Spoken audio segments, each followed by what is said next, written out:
everyone, welcome to this week live chat. Today's topic is, are you waiting for a next promotion and is it worth it? Why I decided to make this topic is because through my followers or subscribers, when I chat with them, right, many of them are working adults and they are either in a senior positions or mid-level positions, share with me that they are on a sinking ship. They are prepared to jump, but they are quite struggle and quite lost. What actually happened? There are a few reasons that I gather from them. Most common one are company is not doing well, it's not stable, the working place are too exhausting, the works are not recognized, financial compensations are not balanced with the task that assigned to them. Hence, more and more people lose confidence on labor market and they are start to seeking out. The question is there a way out? So what will you walk away in this topic? Firstly, you will get to know what are the limitations if you are working in a large company. Second,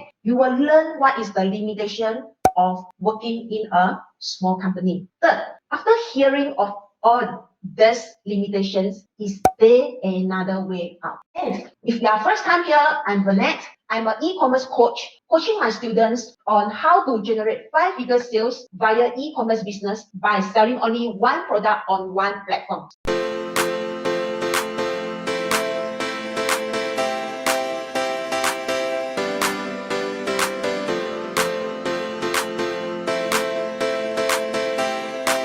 Before I venture into e-commerce world, I have both experience working in large institutions as well as small institutions. My working experience are more than 10 years and I work as a top executive in those companies. There's this personal disclaimer here before I start today's topic, which is whatever points that I'm sharing with you today in today's sections is purely based on what I gather from my past solid working experience with big and small institutions, my pure personal experience and personal opinion. Okay, everyone has been working for people for a few years. Will feel that working in a large institutions is at the upper hand. Why? Because it can be promoted and become top executive. Perhaps this is one of your dreams as well. But there are this nightmare if you're working in a large institution. What is that? Because face the fact, not everyone has the equal opportunities to climb up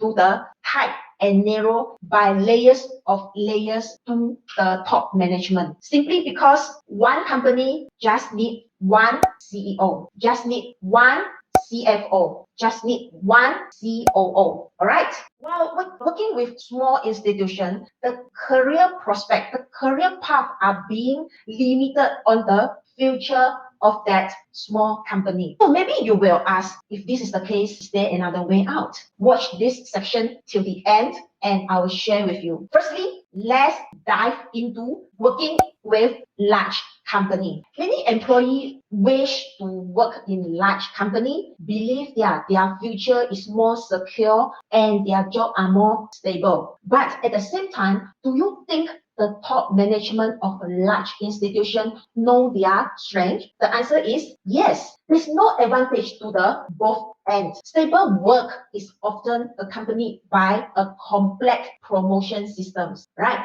All of us work for money and work for the promotion. So before being promoted, one must pass through layer after layer of reviews and checkpoints. Do you agree? The review and the checkpoints can be the working experience, whether the working experience meet the standards, how long the work evaluation scores are in the past, whether the performance are up to the standards, and others KPIs need to be met. And the problem of the large institutions is that they have this thing called salary ceiling, and certain employees are predetermined not to be promoted to the middle to high levels. Have you ever got questions? In today's popularity of higher educations, why are many large institutions still keen to hire management trainees who have just graduated from university, but not to focus on pursuing, promoting the internal staff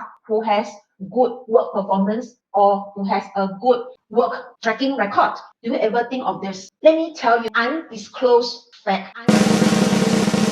is that many of the large institutions do not want middle and high level personnel to be promoted with the mindset and attitude of internal employee, because when one person work long enough in your company, they will have this certain mindset, certain perception in performing their daily tasks. And the fact is, no one top executive like this. Therefore, they would rather to spend resources on discovering management trainee who is fresh graduated from university, zero working experience, and the management willing to nurture and instill the company value into fresh graduate. So now perhaps you have a clear understanding of what happened if you work in a company long enough, but the promotions is not aligned with your years of work experience or not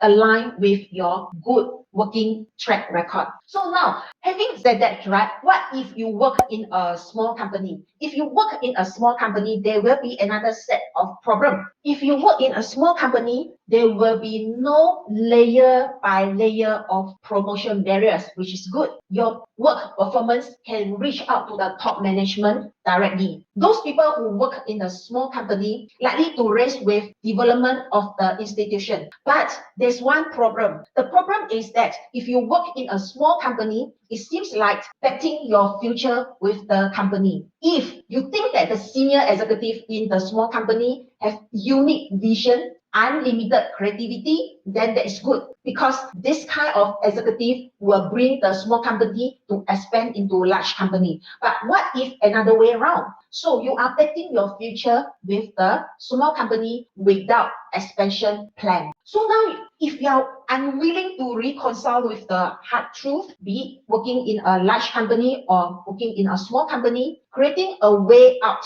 for yourself is a best choice. You could either start a business or you could start with a sideline by still working full time. If that is the case, you may have the questions of, so what kind of business or what kind of sideline you can start off with. In my previous sessions, I have shared with you the 4 kind of business you could start without capital, without a physical store, that mainly based on your professional experience, your hobby, your capabilities. For example, if you are a professional accountant, perhaps you can start a sideline teaching people how to do the bookkeeping. If your hobby is cooking, you can start recording your cooking, your recipe, and posting into YouTube. If you have a talent of singing, perhaps you can start by teaching people, teaching children or teaching elderly how to sing well. So all this doesn't require you to acquire a physical store or doesn't require you to pour in a lot of capital, yet you can start earning money, be it doing it full time, or you can start as a sideline. All this teaching, using your experience, using whatever you're already good at, you can do it on post your content on YouTube. And for myself, I'm teaching my students on how to kickstart e-commerce business using Shopee, and we have this online platform to teach my students. So because you are stay till end of this sections, I'm going to give you 7-day full access to the e-commerce university, the first e-commerce learning website, whereby you can get full access of how to start your e-commerce business and how to scale your e-commerce business. I'll leave the link in the comment below, so check it out.